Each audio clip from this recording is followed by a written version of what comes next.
Hello guys, in this video I would like to show you how to create an Excel data entry form.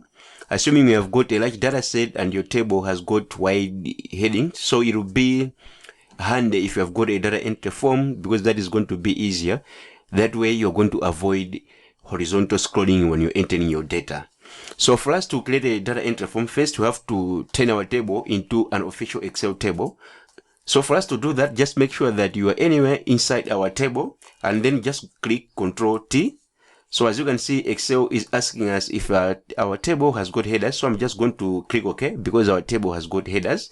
These are the headers. I just want to change the formatting as well. So I can just go right here and then let me put the light version right here.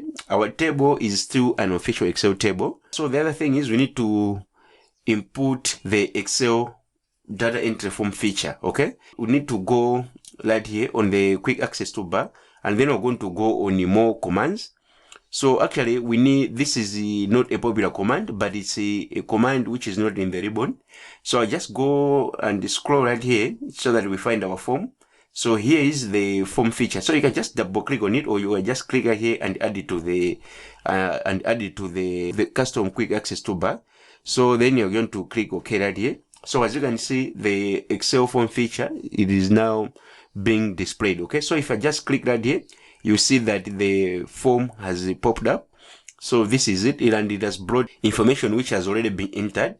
So what you can do, if you want to enter new information, you can just click right here, new. So here, as you can see, the form is blank, which means it is ready to enter information. So what I'm going to do, I'm going to enter a product right here. This is going to be red beans, and it's in the category of produce. Okay, so what is the cost? How much was I buying the red beans? So I'll just enter the amount right here.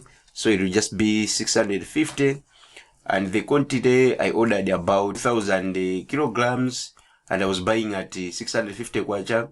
And then the total expenses, because this is we're going to calculate, so I'm not going to enter it. And then if the sales price, I'll just enter 800 right here. So the total sales amount, that is the amount that you're going to calculate. The profit, that's also amount that you're going to calculate. So once you have done that, you will just click new right here. Okay, so assuming if you want to search for a certain product, maybe you have made a mistake or just want to see, if you just want to check on something, you can as well, just go on the form, input. Okay, for example, let me just go here. I would like to copy this one. I would like to copy the soap, and then I will open the data entry form as well. Let me just click the get layer right here. So if I enter soap, and so if I click find previous, so it is going to give me what exactly. Here is the soap. It is falling under the category of condiments. It is falling, the cost was 1,000 kwacha, the quantity was this. So if you want to edit, so what we can do, you can just say, okay, I think the cost, the quantity was 5,000 kwacha, not 3,500. So you do that, you can just click new. So if you go on a form, you see that on the soap, on the quantity, the number has changed. And here is the red beans, a new product that we are just entered in our form. Okay, so that is exactly how you can use a data entry form.